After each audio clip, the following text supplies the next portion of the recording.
खड्गं चक्रगदेषु चापपरिधां शूलं मुशुण्डे शिरं शङ्खं बन्ददधिं करैस्त्रिनयनं सर्वाङ्गभूषावृताम्।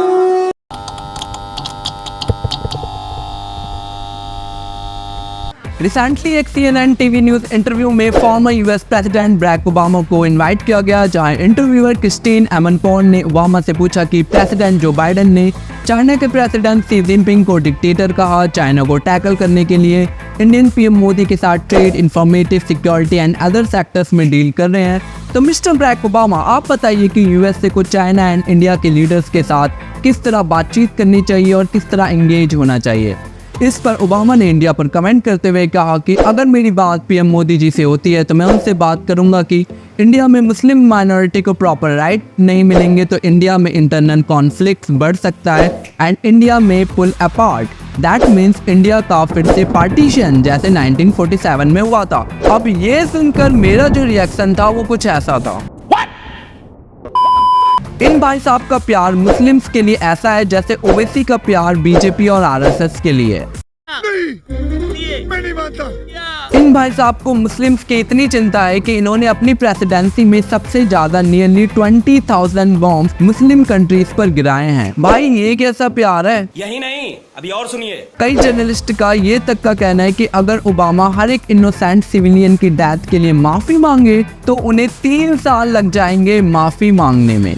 और अभी तो रुको, क्लाइमैक्स अभी बाकी। ओबामा ने अपनी प्रेसिडेंसी में 2009 में अफगानिस्तान में मिलिट्री एक्शंस की, एयर स्ट्राइक की, जिसमें हाई नंबर्स में सिविलियंस की डेथ हुई। उसी साल 2009 में यमन में भी उन्होंने 100 से ज्यादा ड्रोन्स अटैक करवाए। 2011 में ओबामा ने ऑर्डर दिया यूएस एयरफोर्स को कि वो इराक जाके एयर स्ट्राइक करे। 2011 में उन्होंने लिबिया में भी एयर स्ट्राइक करवाई। 2013 में भी उन्होंने सीरिया में भी ड्रोन अटैक करवाए। इसी तरह उन्होंने सोमालिया पर भी ड्रोन अटैक्स करवाए और इन सभी ड्रोन अटैक्स में कई लोगों की जानें गई। अगर हम बराक ओबामा का ट्रैक रिकॉर्ड देखें तो उन्होंने बाकी यूएस प्रेसिडेंट के कंपैरिजन में सबसे ज्यादा military actions and air strike Muslim countries पर करवाई हैं। Oh my God! Wow!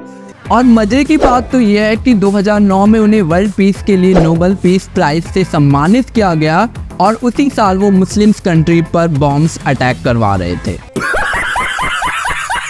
उनका पीस कायम करने का तरीका ऐसा है जैसे मानो कि आप एक वेज रेस्टोरेंट में खाने के लिए गए और वहाँ जाके आप मटन एंड चिकन ऑर्डर करते हो और जब ऑनर मना करता है कि यहाँ आपको नॉनवेज नहीं मिलेगा, सिर्फ और सिर्फ वेज ही मिलेगा, तो आप बाहर जाके मटन चिकन खरीदते हो, उसे पकाते हो और उसे फिर लेके जाते हो उसी रेस्टोरेंट में और वहाँ जाकर आप खाते हो। कोई सेंस है इस बात की?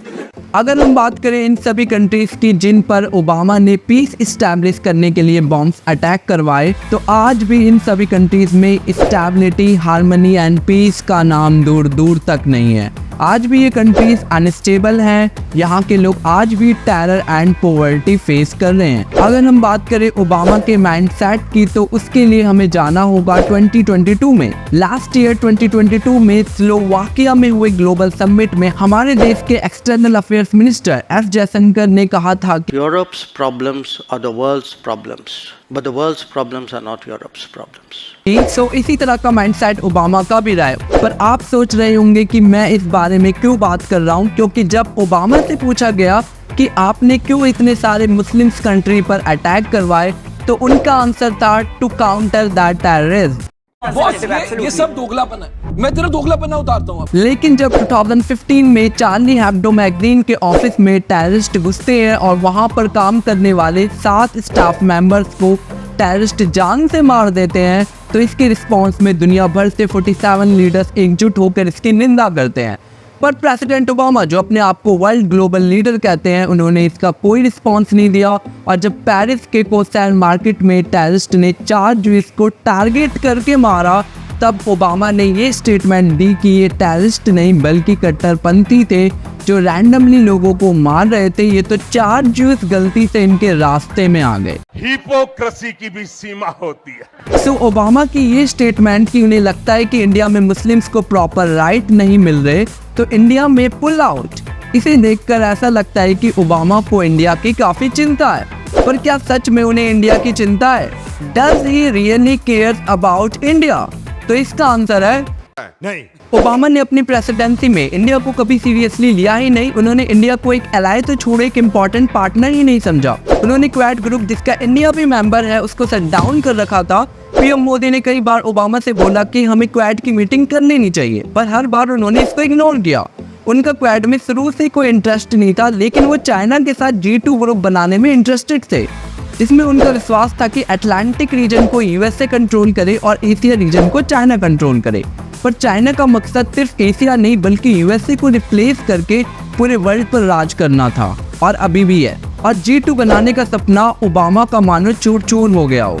वो तो भला हो इस भले मानुस का जिसकी प्रेसिडेंसी में क्वाड को फिर से रिज्यूम किया गया। सो आप कमेंट बॉक्स में बताएं कि क्या ओबामा के इस स्टेटमेंट से इंडिया को कोई फर्क पड़ेगा या नहीं।